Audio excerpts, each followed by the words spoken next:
এই সমাবেশের যিনি সভাপতি, শিবগঞ্জ ওলামা পরিষদের সভাপতি জনাব হযরত মাওলানা শামসুল আলম সাহেব, পীর সাহেব, শাইখুল হাদিস গোলামগাড়ি মাদ্রাসা জনাব হযরত মাওলানা শাহ শামসুল আলম সাহেব দামাত বারাকাতুহুল আলিয়া।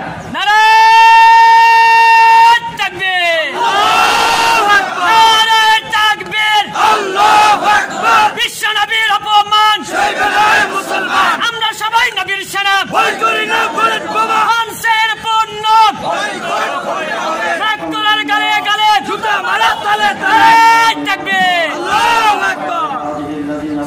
أما بعد لقد قال النبي صلى الله تعالى عليه وسلم لا يؤمن أحدكم حتى أكون أحب إليه من والده وولده والناس أجمعين صدق النبي صلى الله عليه وسلم। সম্মানিত উপস্থিতি, আপনারা যে এত ধৈর্যের সঙ্গে আমাদের সমাবেশে আসছেন, আল্লাহ আপনাদের দাদায় খায় দান করুন।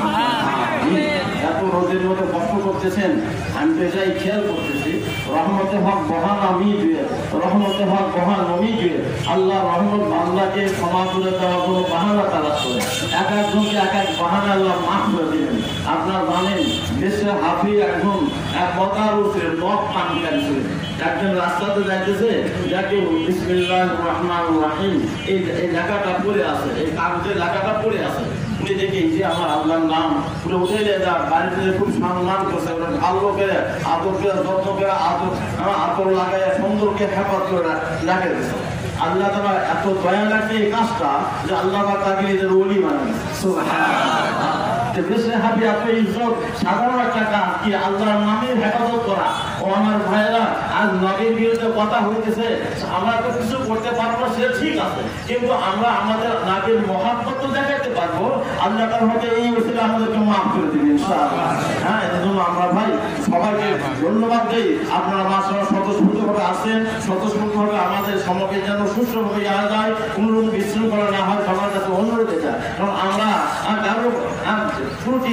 আমরা কি বিশৃঙ্খলা চাই না, কারো ক্ষতি করতে চাই না, কোনো দোকানদার বা কোনো ইলেকশন বা কারোর ক্ষতি না হয়। এখন আমাদের সমাবেশ এখান থেকে এদিকে যাবে, ভূমি অফিসের সামনে যে থানা উত্তর গিয়া ওখানে গিয়া ও ইয়াতে যায় নাগের বন্দর যায়, ওখানে যা দোয়ার মাধ্যমে শেষ হবে ইনশাআল্লাহ।